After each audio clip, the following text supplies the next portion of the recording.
మన ఇండియన్ జర్నలిస్టుల దెబ్బ ఏ విధంగా ఉంది అంటే, అమెరికా విదేశాంగ శాఖ మంత్రి మార్కో రూబియోతో ఏకంగా ట్రంప్‌నే ఒక మూర్ఖుడు అనే విధంగా మనం ఒప్పించగలిగాం. తాజాగా ఆయన మన దేశ పర్యటనలో ఉన్నారు. ఈ పర్యటనలో భాగంగా న్యూఢిల్లీలో మన దేశ విదేశాంగ శాఖ మంత్రి ఎస్ జయశంకర్‌తో కలిసి ఒక ప్రెస్ కాన్ఫరెన్స్‌ని ఏర్పాటు చేశారు. ఇందులో ఆయన మాట్లాడుతున్న సమయంలో ఒక ఇండియన్ జర్నలిస్ట్ ఒక క్వెషన్ అడిగారు. అదేమిటంటే, అమెరికన్లు ఇప్పటికీ కూడా ఇండియన్లపై జాత్యహంకార వ్యాఖ్యలు చేస్తూ ఉన్నారు.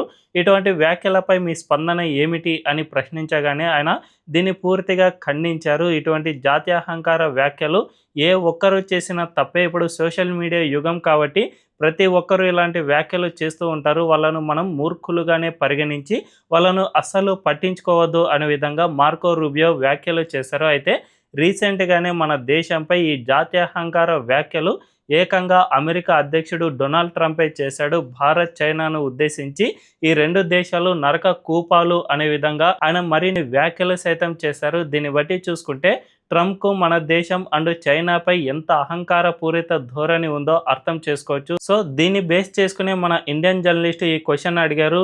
మార్కో రూబియో దీన్ని గమనించకుండా ఏకంగా అలాంటి వాళ్ళను మూర్ఖులుగా పేర్కొనటాన్ని చూస్తూ ఉంటే ట్రంప్ సైతం ఒక మూర్ఖుడిగానే మనం పరిగణించాల్సిన అవసరం ఎంతైనా ఉందనే చెప్పుకోవచ్చు.